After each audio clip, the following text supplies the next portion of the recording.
I'm intent to make a kind of official greeting to everybody, but because the conference is specific, the greeting is also specific. It's a philosophical greeting, so to say. And I'll start immediately in order not to lose time. The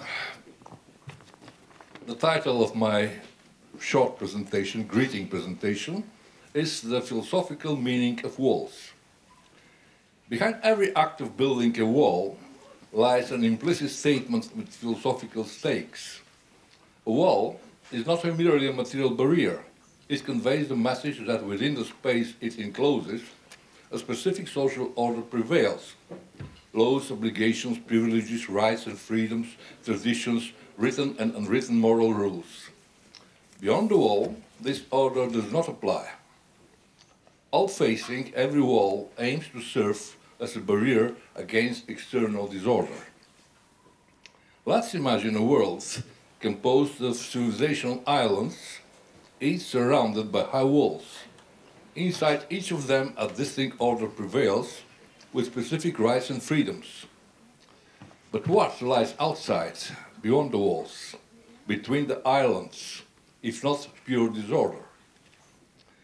Hobbes might say that there, the natural state still reigns.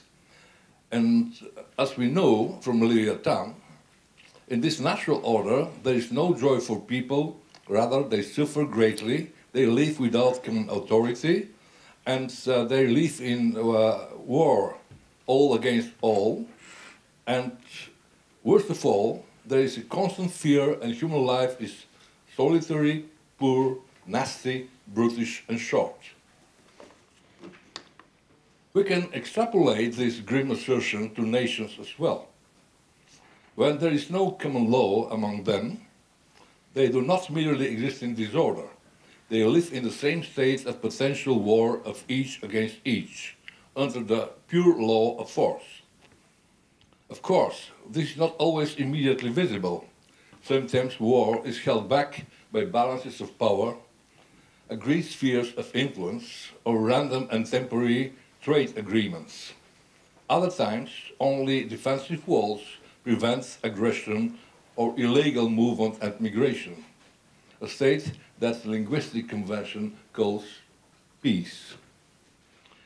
In 1795, however, a small book was published that declared this label to be incorrect. In his work Toward Perpetual Peace, Kant argues that such an unstable and insecure condition does not deserve the name peace. It's merely a ceasefire, a truce. When peace is not guaranteed by a reasonable order among the islands, law accepted by all, but left to the whims of fluctuating balances, episodic treaties and walls that can always be demolished, it can be only temporary. Kant's alternative vision rejects truces. He aims at peace, which the philosopher calls perpetual, in German eternal, ewig. Such a peace requires an internationally accepted rule of law. It's a civic and legal rather than a natural condition among nations. It unites all isolated societies under a universal order with equal standing because every nation, large or small, Kant argues, is a moral person. And together these nations' moral persons constitute humanity. It follows that such a peace order among nations, states and cultures is not local but universal in its common acceptance and equality. The German philosopher was a progressive thinker and believed that this will truly happen, this perpetual peace will happen. And when it does, all walls, it's implied, will become unnecessary and without function. Following the Napoleonic War, however, the anticipated Kantian peace did not materialize in 19th century Europe, but rather a Metternichian balance, a concert of the great powers. Then came Europe's brutal colonization of the world, and for nearly a century and a half, the enlightened project of universal peace seemed nothing more than unattainable utopia. This persisted until the catastrophe of the World War II, when the same universal idea was resurrected de profundis, not from utopian norms, but from the unfathomable depths of horrors like the Holodomor, the Holocaust, and the crimes against humanity. Born from the abyss of absolute negativity, the Charter of Human Rights declared a binding recognition of the inherent dignity of all members of the human family.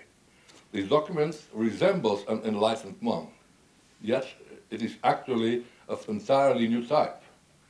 Remembering, if this is a man of Primo Levi, remember the concentration camps and the barbaric acts which have outraged the conscience of the humanity.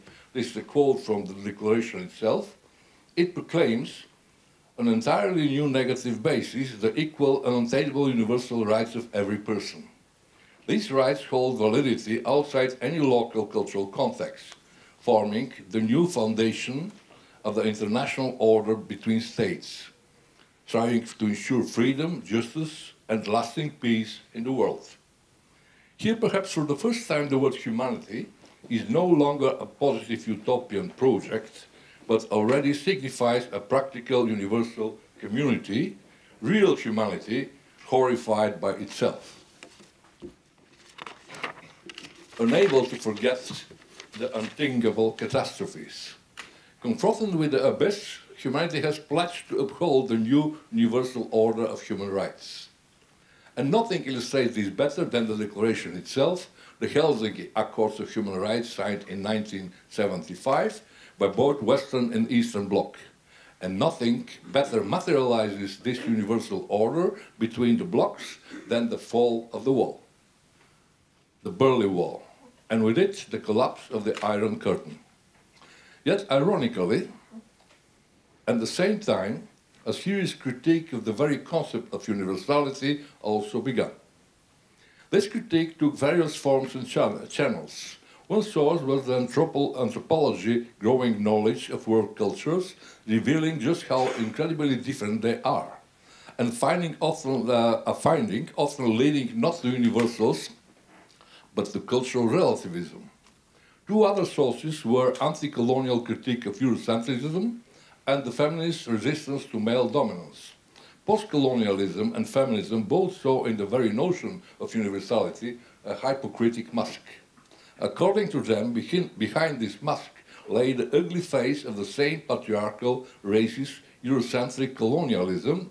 In the old version, the universal always turned out to be white, male, European, and while others, women, colonial peoples, homosexuals, and so on, were in one way or another deemed deviant and thus excluded from the universal human order. At the same time, processes of desecularization and religious movement in many non-European countries also questioned this Eurocentric and overly Christian universality. Islamic theorists, for example, seriously challenged human rights as based not on communal solidarity, but on European individualism, while multiculturalism upheld the concept of collective cultural rights over individual ones, sparking cultural wars. Cultural wars of identities. Europe's provincialization was underway, and with it, Europe's barbaric deeds, sufferings, and catharsis, which had given birth to the practical idea of dignity and universal human rights, were also being provincialized. Today, the world is again surrounded by walls and wars, as social orders break down into particular local variants. What should we do in this new era? Should we abandon the utopian Kantian project, which for a brief period seems a global legislative reality, born de profundis? This question resounds with troubling force, especially given the fatigue from the liberal democracy and the rise of right-wing national populism and isolationism. The time of walls has returned in Belfast, around Gaza, on the West Bank, between Gaza and Egypt, between USA and Mexico, between Pakistan and India. Countless kilometers of barbed wire now surrounds Fortress Europe, the European Union. And everybody agree that these walls are terribly needed, although we cannot protect ourselves without them against the invasion of the new barbarians, migrants, refugees, hidden terrorists, viruses, foreigners, polluters, parasites. The practical idea of universal order is falling apart before our eyes, replaced by new borders and all concepts of wars between incompatible civilizations, of imperial spheres of geopolitical influence, and by cynical political balance of powers, in which small nations have never sovereignty nor the right to be moral personalities. Can the idea of universality be saved? In this brief introduction, I will suggest only one idea for possible salvation. I read it in Jody Butler, but it is developed also by other theoreticians. Butler argues that universality is an unfinished project, always in statu nascendi, which is very conceptually expanding, transforming, and reformulating itself through a risky process of inclusion and ever more excluded individuals and groups. This universality was born in non-universal, unjust conditions, European, colonial, and patriarchal.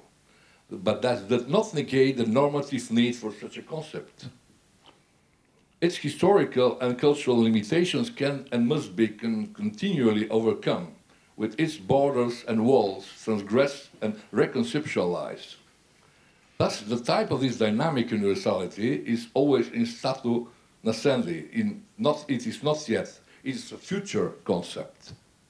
And it is different from any ready-made universal consensus for what is universal. Perhaps the same applies for the perpetual peace. In any case, if we do not accept the need for ongoing revisions of universality, we risk working either with a dogmatic and secretly unjust concept of universality, or accept once and for all the cynical logic of power balances and geopolitical sphere of influences, and with them, temporary fragile truces, secret plots and wars, would make eternal, not peace, but walls. Walls between civilizations and cultures. And even before making this final admission, we would have to abandon the hard-won idea of universal human rights. I must admit, that seems to me an unbearable high price. Thank you.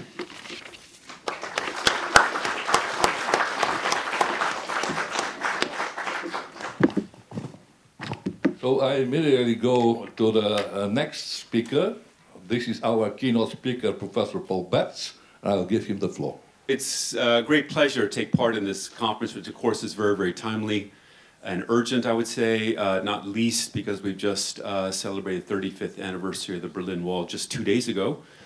These days I'm in Munich. I was kind of surprised by the very modest coverage of that event. I mean, again, Munich's quite far from Berlin, but still, it's many ways it's partly disappearing, I think, from even German historical consciousness, or at least it's become a kind of ritualized version of a kind of memory of 1989. And given, of course, the recent news from the US with the Trump victory, I think we're heading into a difficult period in terms of the construction of many more walls for the next 4 years at least, not just physical walls, but social and cultural ones as well. So I think it's a good time to revisit this issue. Special thanks to Alexander, Kalina, Lucy, and the rest of the organizers putting together this looks like a fantastic conference. And what follows, I'm going to be building on some of the comments that Alex has just said in his opening remarks, but I'm going to do so from a more historical perspective to try to revisit some of the forgotten elements of 1989. And I'm hoping, and I imagine that some of the reflections will be developed by other people on some of the other panels. So this is just an effort really to kind of get the conversation started, and I've got about 45 minutes, I think, to lay out some I hope to be kind of new views and new images of that year, because it's become a very mythologized story, I think, in our memory for the last 35 years. I would like to start by referring to a long-forgotten German essay, which appeared over 100 years ago. In 1909, the great German sociologist Georg Simmel published a short article in the illustrated Berlin magazine, Der Tag Moderne Illustrierte Zeitung, the day Modern Illustrated magazine. And the title of the article was The Bridge and the Door, and I'm sure some of you may know of it. In it, Simmel postulated that one of the characteristics of being human was to separate what is naturally related and to relate what is naturally separate. So for Simmel, the bridge and the door are revealing metaphors of this ancient inclination. The bridge connects what is otherwise kept apart. Think of a bridge straddling two riverbanks, while the door closes off what is otherwise joined so as to keep apart inside from outside, self and world. According to Simmel, bridges and doors are kindred spirits, and that there was no bringing together without separating, and vice versa. And yet for him, there was a difference between the door and the wall. As he put it, quote, "The door is the line of demarcation where the limited and the limitless meet, but not in the dead geometrical form of merely a partition wall. From the door flows life out of the limitness and isolated being, and it flows into the unlimited number of directions in which paths can lead," end quote.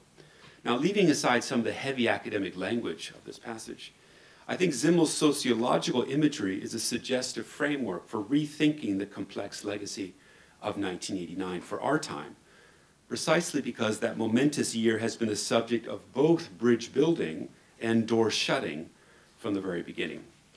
Let's start with 1989 as a bridge building year. For many, the Cold War itself was defined by wall construction and the partition of whole countries, exemplified by Germany, Korea, Vietnam, as well as international ideological division. The Berlin Wall, which at once segregated a city, a country, and a continent, best symbolized the world after 1945 more than any other material artifact, literally and metaphorically setting the post-Cold War order in Cold War concrete.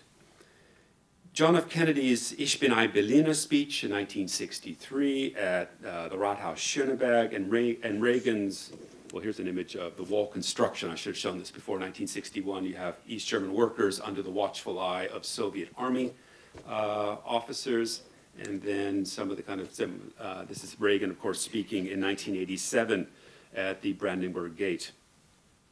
And, you know, the John F. Kennedy speech and Reagan's speech in 1987 bookended the common association of the wall with the politics of walled separation. 1989 marked a year of breaching walls, crossing borders, and breaking boundaries. The first dramatic perforation of the famed Iron Curtain was a so-called European picnic at the border town of Sopron, Hungary, on 19th of August 1989, which was to be a friendship picnic to celebrate Hungary's return to Europe, and by doing away with Cold War division in the name of cross-European solidarity. Here's some of the images from that year, and they are very amateurish and blurry in a sense to get a feeling of the kind of fear and the worry and the open-endedness of that particular moment as people are racing across the border with the opening of that kind of hole in the Iron Curtain, and on 19th of August, 1989. This should say August 19, by the way, not 24, so that's a mistake. Austrian-Hungarian citizens were encouraged to come cut the barbed wire fence and even take part of it home with them as souvenirs, and many did so. East German citizens seized the opportunity and rushed through the once formidable and heavily guarded Austrian-Hungarian border with the aim of traveling to West German embassies in Vienna, Warsaw, and Budapest in the hope of applying for political asylum. This daring escape to freedom was made possible by Austrian and Hungarian reformers with Gorbachev's approval. Now, the event spelled the beginning of the end of the Cold War demarcation. Fleeing the Republic had become the people's will and the GDR's existential crisis. driven forward by ordinary chancers risking their lives. Overnight, a once heavily guarded barricade turned into a bridge, to the great consternation of the East German authorities, which pleaded in vain to the Hungarian government to stop the demographic exodus. So it was in Hungary where East German runaways started an irreversible mutiny, making East Germany the only country whose revolution first took form beyond its national borders. Another telling image of a new trans-border solidarity was the famed Baltic chain of 23rd August 1989, in which some 2 million Baltic citizens joined hands across 800 kilometers from Riga to Vilnius to Tallinn in a show of fraternal association across national borders. In this case, to call attention to the illegality of the Hitler-Stalin Pact that sealed the fate of the region on that day exactly 50 years before. Here, alternate history was being used as a popular weapon of the weak, and it was the chain of 1989 that moved the Baltics to the center of international affairs. Of course, these Baltic events were overwhelmed by the actions in Berlin on the 9th of November 1989, with its well-known scenes of fraternal celebration atop the decommissioned barrier broadcast around the world. You're familiar with these sorts of fraternal images that are very well known to most people, and kind of moments of people power as people are using simple tools then to break down the wall. Even if many East Germans complain that most of the images of November 9th featured West Germans instead of East Germans that night, the event emerged as the evergreen, iconic emblem of liberation for the whole region that year. In that sense, 1989 seemed a world historical moment when bridges were replacing walls. Viewed more globally, one could argue that our era was forever shaped by two events that took place in different corners of Europe in 1989. The first is the well-known dismantling of the Berlin Wall just mentioned. The other happened, it's not so well known, in the CERN laboratories in Geneva, Switzerland. And here I refer to Tim Berners-Lee's invention of the World Wide Web, which gave rise to the world of network computing and global connectivity. His main paper was written in March of 1989, whose aim, at least originally, was to advance the cause of communication, knowledge, and mutual understanding in a global village. As we all know from direct experience, the web has been transformed beyond recognition and now tends to strengthen social isolation, digitally walled communities, state surveillance, and the disintegration of the private self. This morning, I will leave aside some of the implications of this historical twinning and will concentrate on falling walls in 1989, but the theme of connectivity was one of the key political themes of that year. But like the World Wide Web, 1989 and the Berlin Wall are not what they used to be and have changed meaning since that revolutionary autumn 35 years ago. So much so that walls themselves have sometimes moved. The Berlin Wall has long ago transcended the origins in Berlin, German, and European history, as sections of it have been relocated to other countries as monuments of freedom and the defeat of communist tyranny, as seen, for example, with the European Parliament in Brussels, let's see there, and the Maltese Charity Service in Budapest as a piece of the wall. Then here you can see the caption, I took this from a book, in which it's that Hungary itself had given shelter to thousands of East Germans, and as a kind of gift, then the wall, pieces of the wall were then erected there. In Culver City, California, home of the Benda Museum, 10 segments of the Berlin Wall, the largest section of the wall outside of Berlin, were shipped over to the West Coast and now are mounted at the museum. For the 20th anniversary of the wall's removal in 2009, the slabs are transferred and arranged as a barrier to block traffic on busy Wilshire Boulevard in downtown Los Angeles, so that Angelinos, as they like to call themselves, could get a sense of what it was like, quote, if LA were divided between East and West. This is just an image of the walls, but I couldn't get a picture of the actual blocked traffic. But It was quite an event when it happened in 2009. It was essentially these pieces of the wall that were foisted on Los Angeles traffic for one day. The afterlife of the wall continues. In 2023, the Mexican government erected a 10-foot section of the Berlin Wall on the US-Mexican border town of Tijuana in order to draw a parallel between the Cold War relic and the inhumanity of the American drive to build bigger walls on its shared border. I'll give you a picture of what that looked like. So that's the Mexican-American border, and then a piece of the Berlin Wall in 1989 is put against it in juxtaposition. The mayor of the border town of Tijuana, Montserrat Caballero, acknowledged that this Mexican-American social and political conflict is different than the Berlin Wall, but it's a wall at the end of the day. And as she said, a wall is always a sphinx that divides and bloodies nations, end quote. The Tijuana story is a good example of how the wall is both a barrier and a bridge. And its placement at the fortified Mexican-American border makes clear that the 21st century has inverted 1989's legacy of freedom and freedom of movement. As we know, 9/11 and the refugee crisis of 2015 have fueled the comeback of right-wing nationalism, tribal populism, and anti-Muslim xenophobia. The threat to national sovereignty, European heritage, and so-called Christian civilization has been used to justify pulling up the drawbridge in the name of national identity and even Fortress Europe. Recent years have seen the erection of over 1,200 kilometers of fences and new borders in Eastern and Southeastern Europe. In fact, at least 65 countries, that is 1/3 of the world's nation states, have built new borders along their, have built new barriers along their borders in the last 2 decades. And no less than half of all borders erected since World War II have been built since the year 2000. So it's a huge explosion of wall building in the 21st century.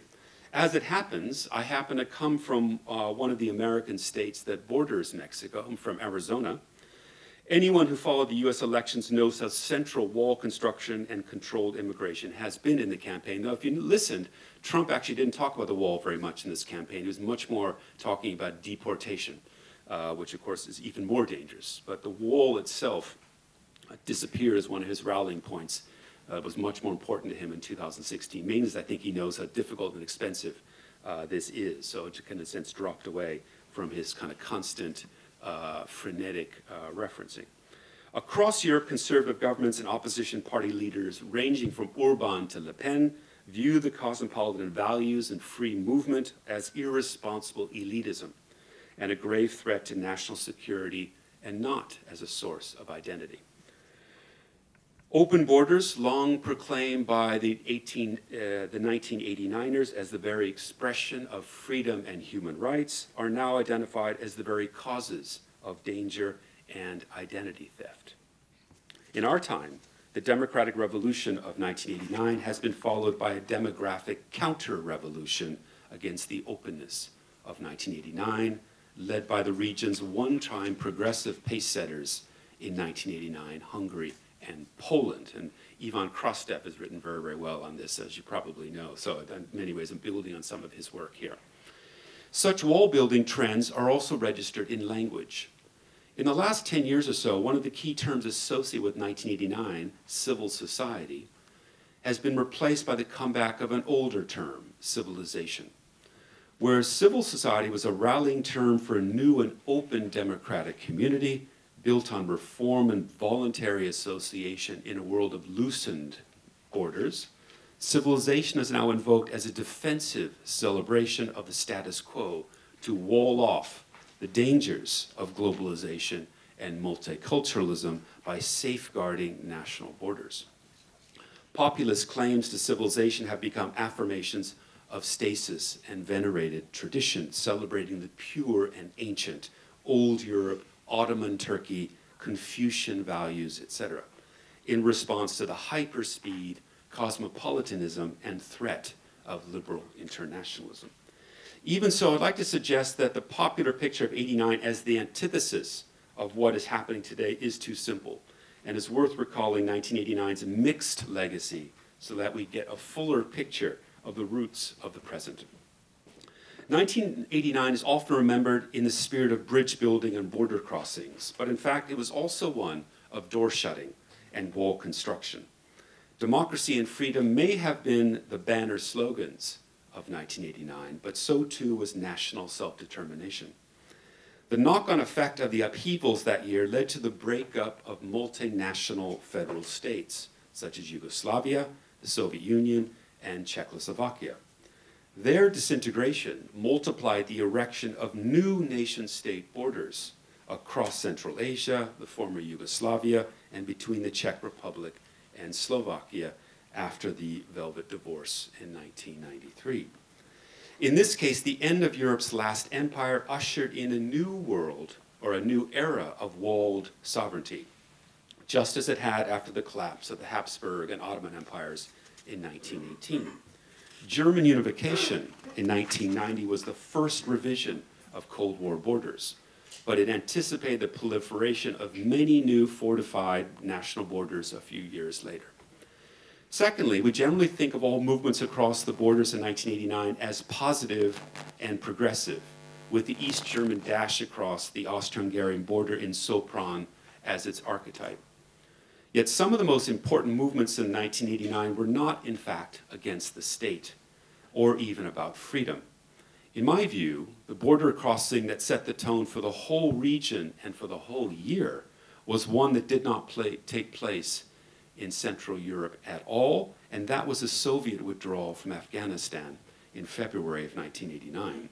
This had been announced as a phased withdrawal, and in keeping with Gorbachev's desire to bring home Soviet troops from Kabul after 10 years of failed occupation, so as to end the country's costly commitment to the Brezhnev doctrine, both financially and morally. Since 1979, 15,000 Red Army soldiers had died and another 51,000 wounded. The first Soviet town across the Afghan border, Termez, was festooned with greetings and bunting for departing soldiers, and families of Red Army soldiers were flown out to welcome them as returning heroes. I feel like what that looked like, in a sense, it's designed for the press. This Soviet bridge crossing set in motion all later events of that year, as the Red Army, to the surprise of many, either withdrew or remained in their barracks through all the upheavals of 1989. The Soviets' disastrous military campaign in Afghanistan made Gorbachev reluctant to send troops into battle anywhere else, with direct implications for Central Europe. As a result, no Red Army tanks were sent into Poland during the Solidarity years. And the point is that the Soviet military deployment out of Afghanistan was a decisive border crossing that year. And given the ongoing war in Ukraine, it is worth thinking not only about the implications of liberal victory in 1989, but also the fallout of communist defeat. The Soviet bridge crossing out of Afghanistan was the event that made 1989 possible, but also 2022 in terms of Putin's concern and paranoia about the collapse of the Soviet Empire and the need to undo and restore the empire in the last 15 years. Thirdly, there were other people movements across borders that year that were more draconian and coercive. These were linked to the fact that 1989 was also the comeback of ethno-nationalism. For example, 1989 saw a rash of anti-Semitism, especially in Poland, but not only there, usually in connection with the desecration of Jewish cemeteries. The first half of the 90s saw the pogroms against the Roma communities in Poland, Czechoslovakia, the Czech Republic, Hungary, Romania, and elsewhere. In most Eastern European demonstrations, protesters flew national flags with a communist hammer and sickle cut out. And even before formal independence in 1991, Estonians and Latvians imposed severe language requirements on their large Russian minorities as a means of isolating unwanted Russian citizens, largely because they feared becoming a demographic minority in their own countries as a result of Russian settler policies in the Baltics since the 1950s.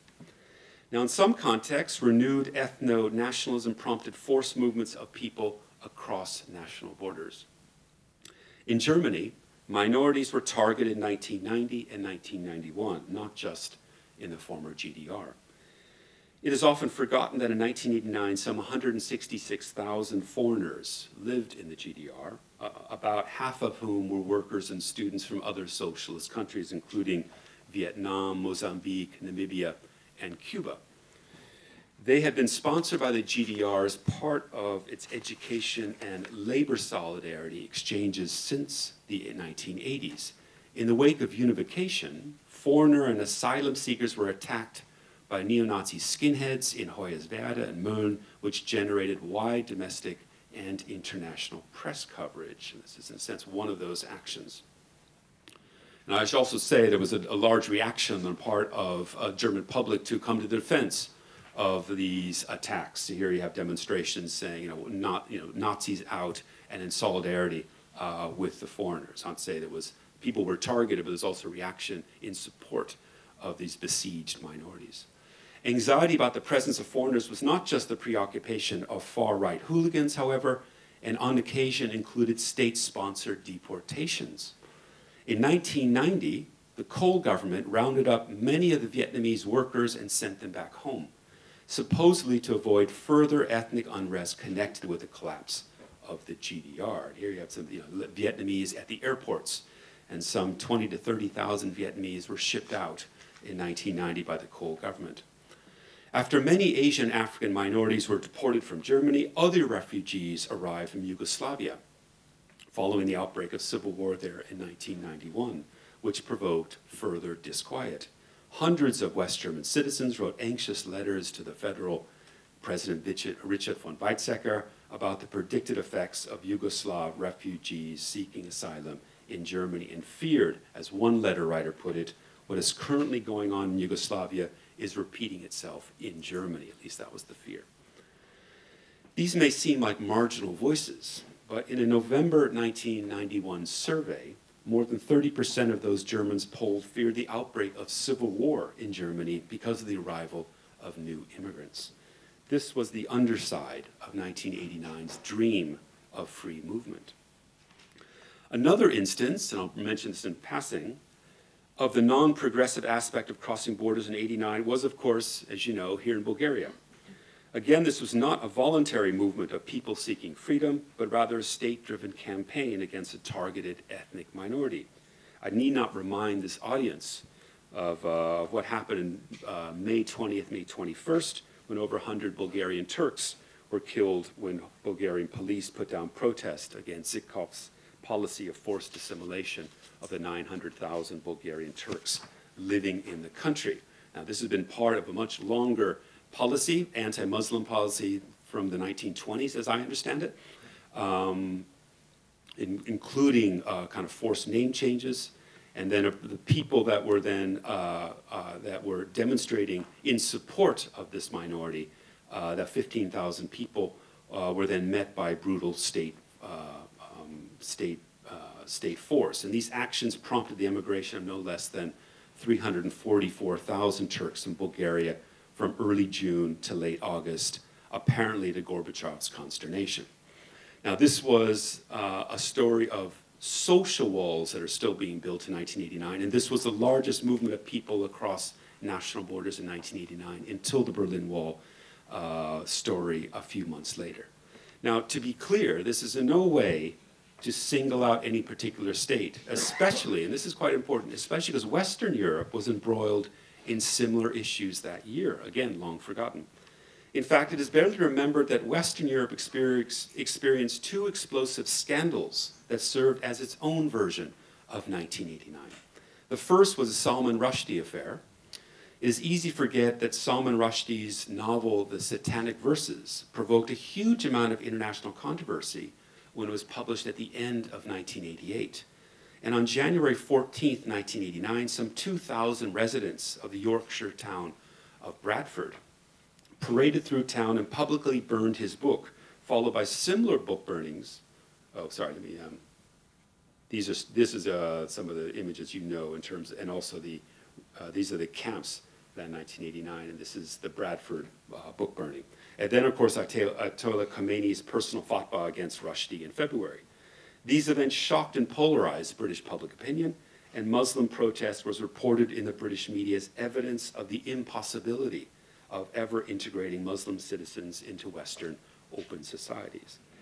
The second was the infamous French headscarf debate, as France became entangled in its own scandal about cultural identity.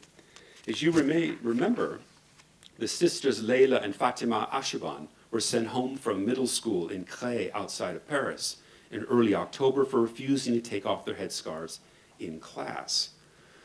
Their defiance on religious grounds was interpreted as an affront to the sacred quality of French Republican laïcité.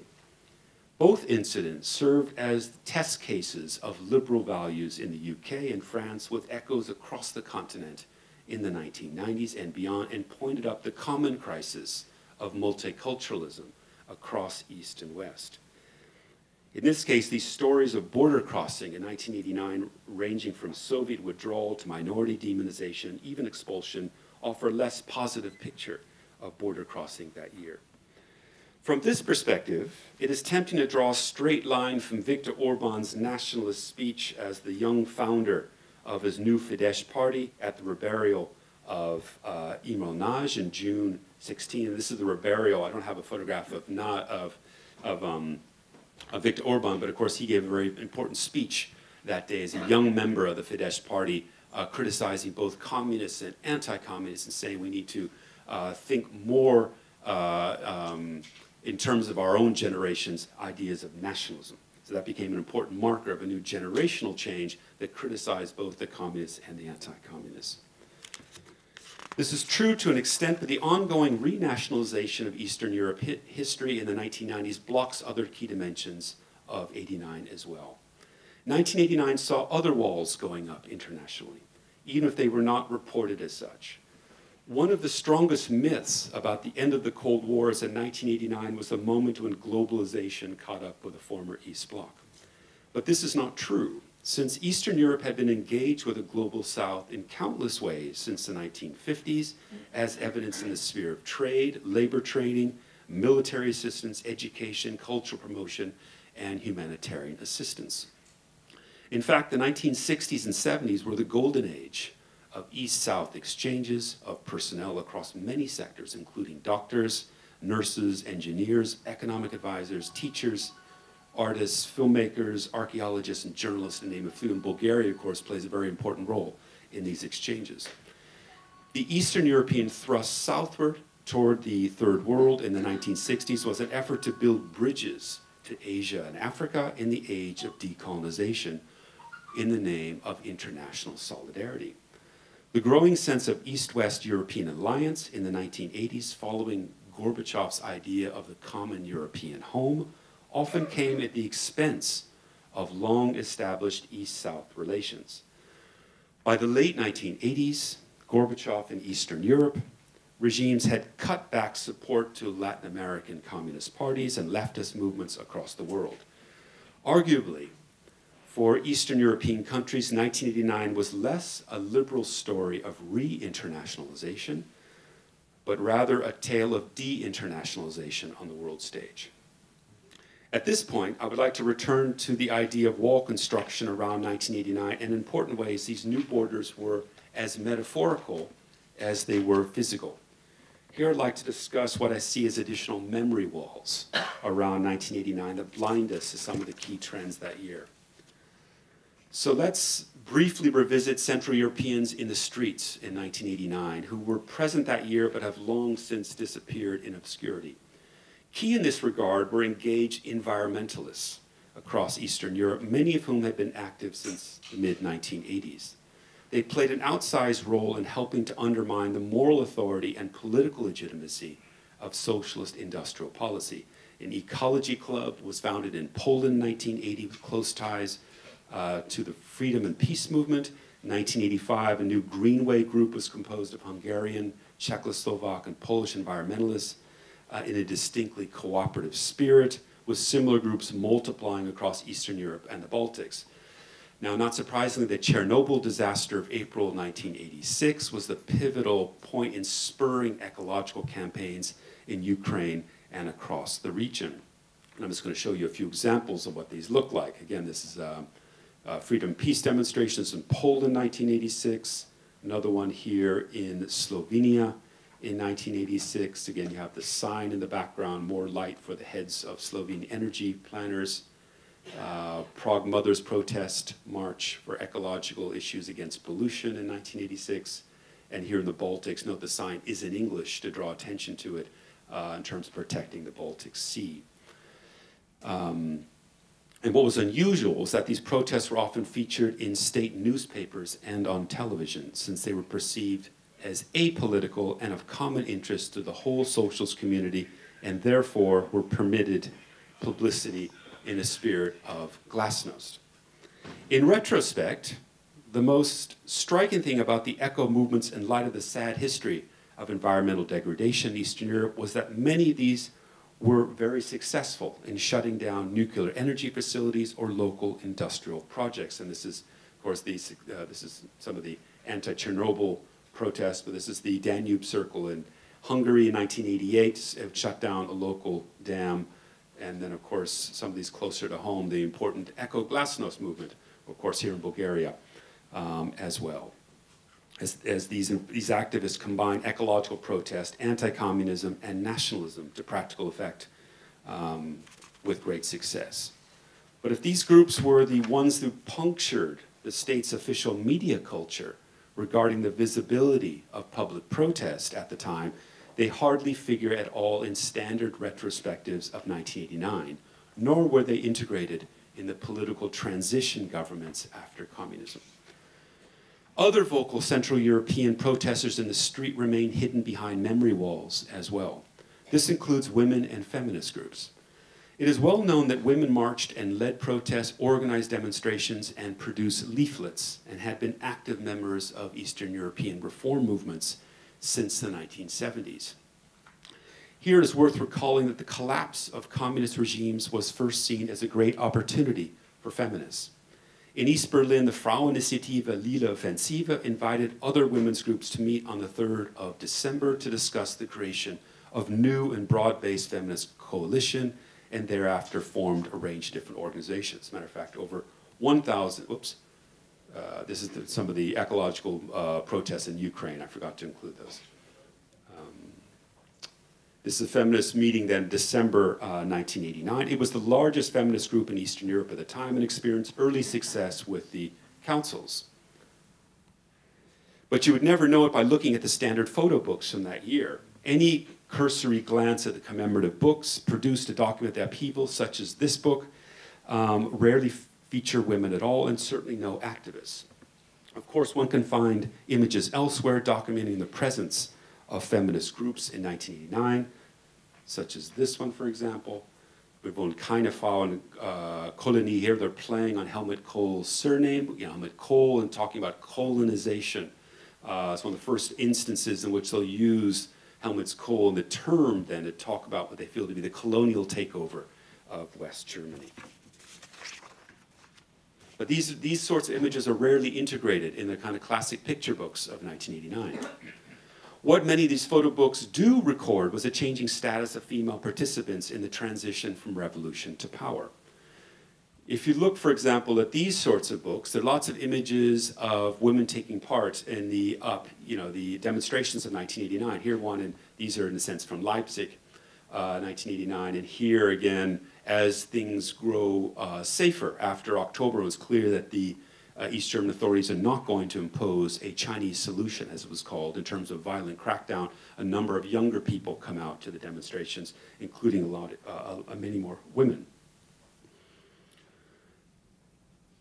But what many of these images also confirm is, in a sense, the growing marginalization of women. So here you have early on, as they're discussing, have women on stage, posters. This is the new forum in East Germany. Again, younger people, including women, making posters. In a sense, these are images of the kind of practicing of democracy in the autumn of 1989. But very quickly, it starts to shift in which women are essentially driven out of the discussions. You can see these sorts of images of New Forum in 1989, in which, and you have very similar image with the Czechoslovak Civic Forum as well.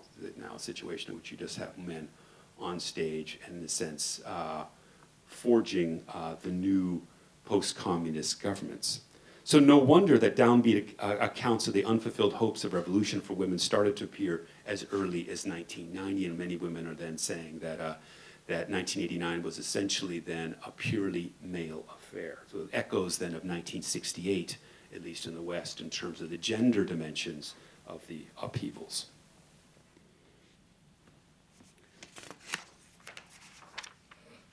The marginalization of key figures on the street was matched by other conceptual walls erected around 1989. Books on that revolutionary year produced in the 90s and ever since tend to celebrate the rebirth of liberal democracy in Central Europe. Yet the connections to more troubling elements in its aftermath, such as the violent targeting of ethnic minorities, civil war in Yugoslavia, and the disintegration of the Soviet Union, are treated as separate and unrelated developments. How the early 90s stark economic downturn exposed the shortcomings of liberalism, not its successes, or how the breakthrough of separatist ethno-nationalism anticipated the violence of the Soviet Union and Yugoslavia still receive minor attention. Lest we forget, Milosevic gave his incendiary speech about Serbian nationalism in Kosovo on the 28th of June, 1989, on the 600th anniversary of the Serbian defeat of the Battle of Kosovo. As another kind of a moment of 1989 that's rarely included in our general views. The point is that 1989 is still walled off from the more complicated story of 1991. Instead, the Eastern enlargement of NATO and the EU provide the convenient narrative endpoints of 1989's revolution, whereas the serious transition problems of the 1990s were downplayed or recast as inevitable structural readjustment. The widespread difficulties experienced across Eastern Europe in the 90s, high employment, declining life expectancy, poverty, homelessness, crime and corruption, hardly found any political representation, with even less echo in cultural forms and debates at the time, aside from a few novels and films. This is odd because a range of sociologists and anthropologists in the 90s published pioneering studies on the negative effects of liberalization, and many citizens chronicled these difficulties in diaries and memoirs, but these sources are rarely integrated into mainstream retrospectives of the Year of Miracles. 1989, or at least a certain version of it, has become, to borrow Georgi Gasparinov's phrase from his fantastic novel, its own nostalgic time shelter. Lastly, I would like to say, and this is, I'm heading in my last 7-8 minutes, I think, I would like to say a few speculative words about other conceptual walls around 1989. And that is about the relationship between art and politics. I know we have some panels on architecture and arts. I thought it'd be worth thinking about how it's been represented artistically. One striking element of the upheavals of 1989 was a close relationship between photography and revolution. Now, this has been a long and connected one, and by now is so commonplace that it almost bears no mention. I think part of the reason why photography was so central to the memory making of 1989 is because many of the other media that usually chronicle European revolutions, including painting, pencil sketches, graphic art, poetry, and even popular music, played a surprisingly minor role in 1989. This stands in stark contrast to the revolutions of 1848, 1917, or 1968, which left a much more rich and kind of visual repository of political transformations beyond documentary photos. Now, television, of course, played a key role, especially Western broadcasts of Central European street rallies, and they also were key in shaping memories of 1989, especially in places like Romania, which was a kind of sense of televised revolution. But it was worth remembering that television coverage often arrived quite late on the scene. Until that point, communist regimes maintained a tight control over information and media, even once their grip on power was loosening. With a few exceptions, such as in Poland, Hungary, and later Romania, critical television coverage signaled the moment when the momentum had already shifted in favor of the protesters. The Polish roundtables, for example, from February to April '89 were broadcast on national television, and the Hungarian roundtables discussion in June of '89 were also widely covered. So in that way, critical photojournalism certainly played a unique role in chronicling events, but was one of the last areas affected by Gorbachev's glasnost policies. So one of the things, though, I find interesting is that the art world devoted surprisingly little attention to the critical and negative aspects of the revolutions of '89. And that's surprising because there's still a lot of street demonstrations, there was still a lot of unhappiness, there was still a lot of unrest there, and I'm just going to show you a couple photographs. This is just from a book about East Germany 1990 in terms of the number of people that are still demonstrating against unemployment. The bottom right is actually a demonstration against the coming of pornography coming over from the West. A range of issues and demonstrations. This is people standing in line for so-called welcome money in East Berlin in 1989, 1990. One of the things I find interesting is that a favorite subject of photography after 1989 was something else, and that is the theme of emptiness. Berlin's stark streets after the revolution were a common theme of photographers, especially foreign ones. The work of Gabriele Basilico and Raymond Depardon are examples of photographing East Berlin in an elegiac key. Here the streets are drained of life and attention, and the attention is on decaying buildings and landscapes as stand-ins for radical transition. As once mobilized citizens are no longer center stage in their own history. And this is the cover of Basilico's book. And you get a feeling of the kind of drained, empty quality of these photographs. And this is another one from Depardon. This is the cover of his book.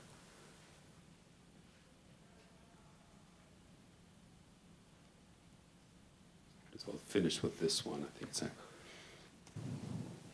what is so interesting is that this austere stylization of desolate, dead-end East Berlin, devoid of any possible future, was a notable East German trend in the 80s before the regime collapsed, as noted in the work of Harold Hauswald and Helga Paris. So here are the images. This is Harold Hauswald. These are taken in the early 1980s, a way of criticizing East German socialism, the kind of decaying buildings. And this is photographs from Helga Paris, who was based in Halle. Photographs of landscapes and people against kind of broken down buildings. East German photographer Ulrich Wust is a revealing example of photography after 1989. In his 90s work, he trained his camera on empty streets of post-reunification East Berlin, focusing on peopless cityscapes and orphan historical monuments as emblems of lost dreams and fenced-off community. These are, in a sense, some of his work. I'll leave that, it's probably a little easier to see. Wust's work presents a kind of aesthetics of the aftermath of '89's noisy excitement, citizen engagement, and people power. But in this case, Wust's empty urban images depicted liberalized East Germany after the regime collapsed. Here the focus centered on forlorn thoroughfares where East Berliners had come and gone, either back home to West Germany or perhaps abroad. The depopulation of towns and cities was, of course, a widespread Eastern European experience, especially in Bulgaria and Romania. As Ivan Krastev has argued, for many Eastern Europeans, transition really meant transit to somewhere else, to the cities and to other countries in search of a better life. What Wust's melancholic pictures of emptiness and loss are also part of the historical photo album of 1989, one in which the political energy of mass protests faded very quickly and with time mutated into something else. So viewed more broadly, xenophobic nationalism and barbed wire borders are just as much the legacy of 1989 as wall removal, free movement, and cosmopolitanism. Like all revolutions, 1989 still awaits its democratic fulfillment, and its legacy still cuts in many directions. It is not and never was just liberal and gentle, and today remains a site of open struggle between divergent political visions vying for power over the third element of the French Revolution's rallying trinity, that is fraternity. In other words, what exactly is political community after socialism and neoliberalism? The shape and meaning of European political collectivity after 1989 remains unclear and negotiable. For that reason, the task is not to draw a straight line from 1989 to the wave of illiberalism in Europe today, since much has happened along the way. Rather, the point is to show that there were many 1989s, whose contradictory inheritance still shapes European events over 3 decades later. 1989 is thus a bridge and a wall, and perhaps also a door. Let me finish by returning to Zimmel's observation that doors and walls are not the same thing, which I cited at the beginning of the presentation. In our era of border fortification, it is presumed that we are witnessing a new age of walls, with the mass production of mini Berlin walls across the continents. But walls rarely remain walls forever, as we have seen with 1989. The planting of the chunk of the Berlin Wall at the Mexican-American frontier, I'll just show you that one again. Oh no, sorry, I guess it's gone now. See if I can find it for you. Okay, I'll just return to that one. The planting of the chunk of the Berlin Wall at the Mexican-American frontier is a good example of using 1989 to criticize 2023. And as Zimmel put it, exactly because the door can also be opened, its being shut gives a feeling of being shut out, which is stronger than the feeling emanating from just a solid wall. The wall is silent, but the door speaks. It satisfies our deepest nature when we define our own limitations, but do so with freedom, in such a fashion that we can at any time remove that limitation again and put ourselves outside of it. Doors, unlike walls, can be paths beyond limits and into freedom. So perhaps we should think of our current age of walls as equally impermanent, provisional, and temporary, one that will eventually lead to better understanding, restored movement, and renewed bridge building in the future.